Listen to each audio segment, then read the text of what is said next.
Dear Dhamma friends, we have been learning suttas uttered by the Buddha we find in Devata Samhita in Samhita Nikaya.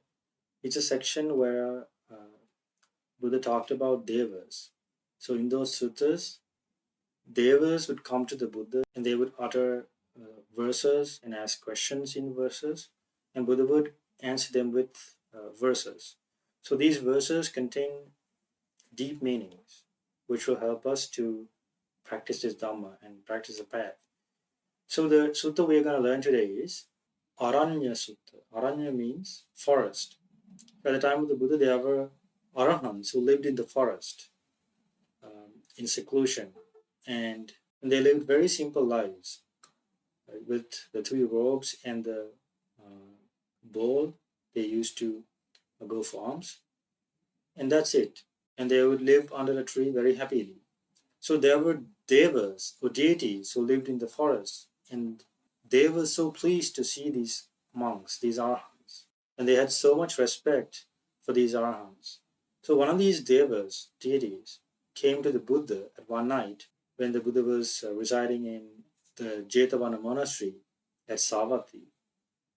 So this deity, he came to the Buddha and said, those who dwell deep in the forest, peaceful, leading the holy life, eating but a single meal a day, why is their complexion so serene?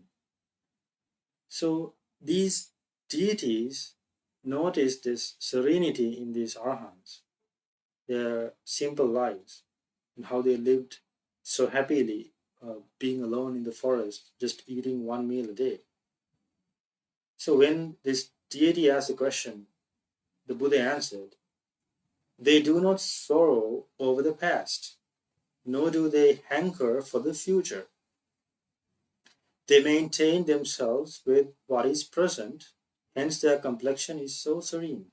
So they don't sorrow or be sad thinking about the past, the things they missed in the past, or the mistakes they have done in the past. They do not ponder upon these things. They do not think about these things.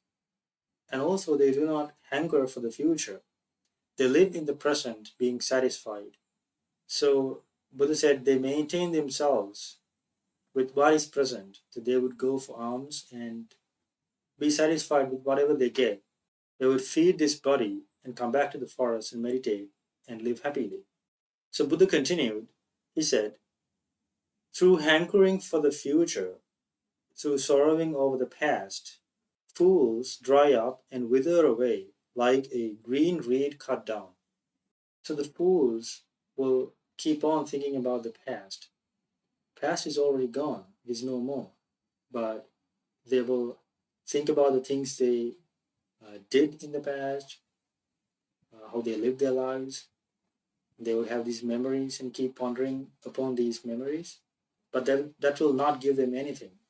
Also, the fools will keep thinking about the future, having wishes, imaginations, and they will hanker for a heavenly world in the future and forget to live in the present. So when they do that, they will increase their defilements, their greed, their hatred, the delusion. And the Buddha said that these three are fires. Greed is a fire, hatred is a fire, delusion is a fire. So when the fools fuel these fires, they will dry up like the weeds that are cut down and dried under the sun. So this is the simile the Buddha gave. So in order to live happily, we should understand that past is gone, it is no more, and future hasn't come yet. We have to live in the present, do what is needful in the present, and be satisfied with whatever we have. And that will help us to live a happy life. So this sutta is very important. I hope this sutta will help you to find happiness in this very life. May all of you be well and happy. Sadhu, sadhu, sadhu.